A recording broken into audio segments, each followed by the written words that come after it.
Mon nom, c'est Marc-André Rioux. Je demeure à Saint-Roch depuis 1978. OK. Je suis marié, père de 5 enfants avec mon épouse Lison. Puis le bénévolat, ça a commencé avec les Chevaliers de Colomb. OK. Et on nous donne des formations là-dedans, etc. Fait que j'étais impliqué dans la direction du conseil de la Pocatière. Après ça, en 89, on a fondé un conseil ici. Mais j'étais impliqué aussi au niveau religieux. Il y avait des mouvements dans le coin qui s'appelait La Rencontre, le renouement conjugal, etc. Fait que même la préparation au baptême aussi, on a fait un bout de temps là-dedans. Puis aussi, une autre œuvre assez importante qui date depuis 1976, c'est la Fondation d'unité. Une fondation qui aide à la pastorale au diocèse de la Pocatière. OK. Puis cette fondation-là a donné depuis le début pas loin de 200 000 $ au diocèse. Wow, c'est bien. Enfin, je suis trésorier de cette fondation-là. OK. Ça regroupe les Chevaliers de Colomb de tout le diocèse de la Pocatière. Oui. Donc, vous en faites pas mal, on peut dire ça comme ça. Ben, j'en fais encore pas mal. Oui. Puis, ça fait combien de temps, justement, là, que vous donnez de votre temps bénévolement comme ça? Ben, depuis 1978, ça fait 40 ans, ça. Ça fait pas loin de 40 ans. Hein? OK. Ouais. Puis, qu'est-ce qui vous a poussé au début, justement, à vous impliquer? Ben, c'est ça, les Chevaliers de Colomb qui prennent conscience que dans la société, si on veut que ça avance, il ne faut pas se fier juste sur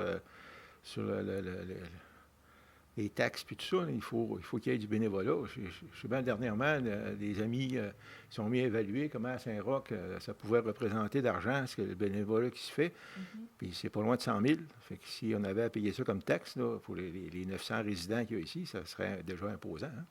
C'est vrai. Ouais. Puis, quelle satisfaction vous tirez de, justement, donner de votre temps gratuitement comme ça? Ah, ben, c'est parce que j'ai des bons amis autour de moi, hein, Oui. qui aiment embarquer dans les projets. Il y a à peu près une douzaine d'années, j'étais sur le conseil municipal, puis avec le maire André Drapeau, on s'est donné une politique de la culture et du patrimoine dans notre municipalité. Puis il y a un comité qui a fonctionné depuis ce temps-là, qui a fait beaucoup de travail pour faire des panneaux d'interprétation, puis mettre en valeur notre patrimoine. On a développé des applications avec nos iPhones, là, qui s'appellent Ondago, là, pour visiter nos vieilles maisons, puis tout ça. Et puis depuis 4 ans, ben, il y a aussi la Semaine du patrimoine, qui est unique au Québec. Là. On a une trentaine d'activités pendant une semaine. Là. C'est très, très chargé. Là. Oui. Donc, vous êtes fiers, là, on peut le voir, vous êtes fiers des accomplissements qui se font avec le bénévolat? Oui. Puis l'amitié qu'on a développée avec nos amis là-dedans, là, ben, je dirais, ça vaut de l'or. Il y a une connivence. Puis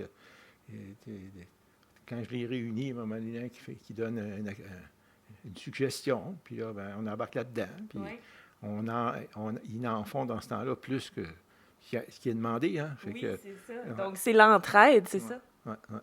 Oui. Puis est-ce que aussi vous aimez ça, j'imagine, sortir de chez vous, rencontrer des gens, ça vous permet ça, le bénévolat? Oh, oui. Je suis heureux là-dedans, c'est certain. Oui, puis là, vous l'avez à la main. Vous avez gagné cette année un prix Hommage Bénévolat Québec. Qu'est-ce que ça fait, là, justement, de recevoir un honneur comme ça? Bien, ça nous fait... D'abord, quand ils nous ont demandé, pour ceux qui ont fait le formulaire, de remplir le formulaire pour appliquer, de faire un retour dans le passé, là, pour recenser tout ce que j'avais fait. Puis là, quand j'ai fait la liste, ben, ils ont dit qu'il faut savoir le nombre d'heures aussi. Puis là, le premier réflexe, j'ai dit, quand on fait du bénévolat, on ne compte pas de ses heures. Oui, c'est vrai.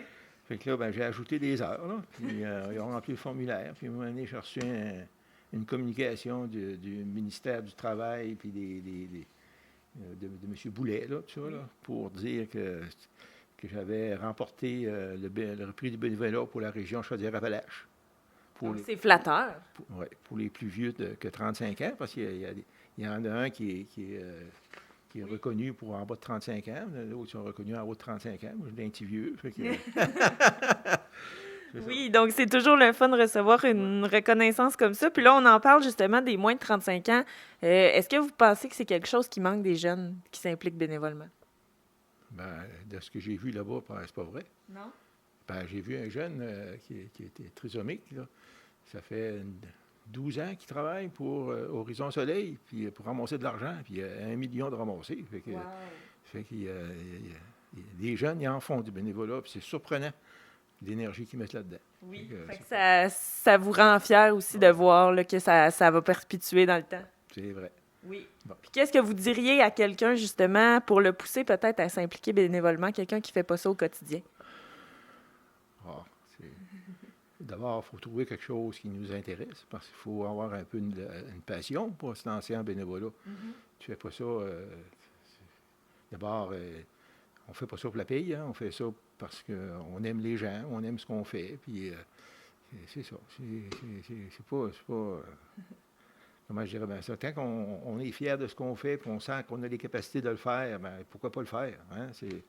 Ben oui, c'est bien dit. Ben là-dessus, je vous dis un gros merci, puis félicitations pour votre implication. OK. Merci beaucoup.